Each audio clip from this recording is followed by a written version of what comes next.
Sir Luther, dito sa Quezon. Hi sir, pinagagala ko kung makilala kayo. Pwede po bang mag-picture? Pwede mo. Sige.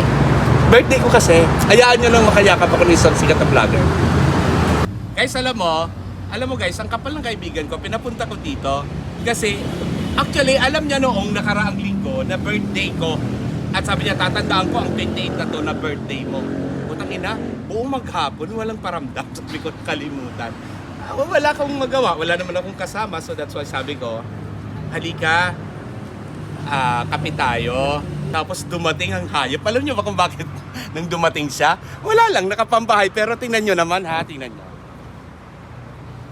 Siya ang may birthday, tangina, naka-red ng tsinelas, sombrero, and everything. Guys, sabi ko, pagdating niya, sabi ko, nakapula ka talaga? Ang kapal na mukha mo. Wala lang sa kanya. Oo nga. Pero hindi niya pa rin naaalala na birthday ko.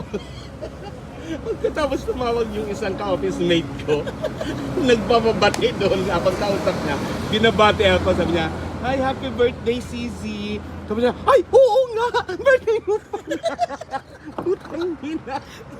Sa kanya lang na-realize, sabi ko, "Hayop ka, di ba sinabihan kita na pagdating mo, abang kapal na mukha mo, naka-red ka talaga." Ayan si Joseph Kabubas. Ang aking kapartner dito lagi. Pero may regalo siya sa akin. Hindi ko siya sinamahan kanina kasi sabi ko ayoko siyang istorbohin. Nagagalit-galitan ako sa kanya. "Boss, samahan mo ako. May customer." Ano mo yan? I-process mo yan. Dapat may insulan yan ha. Tapos wala na, pinatay ko na. Siguro inisip niya, galit ako. Kaya pinursige. Ngayon talaga ang dami niyang benta. Nakailang ka nga? Tatlo at dalawa. Tatlong ga, dalawang GMP. Di ba nakalima ang hayop? Swerte ng birthday ko. Kaya ngayon sabi ko, halika, kape tayo. So yun, uy, ang kandel natin. Hindi pa rin na mamatay. Patayin ko na.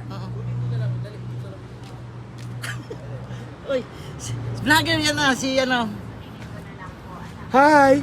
Ay, sorry na nakuha nang kita ng camera.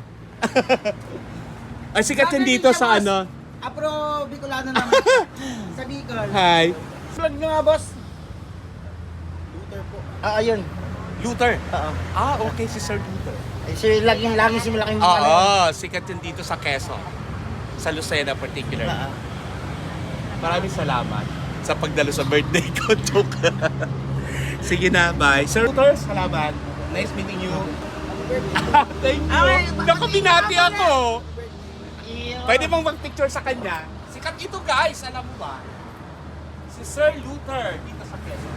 Hi sir, pinagagala ko kung makilala kayo. Pwede po bang mag-picture? Pwede mo. Sige. Birthday ko kasi, hayaan nyo lang makayakap ako ng isang sikat na vlogger. Okay na. Salamat. Thank you sir.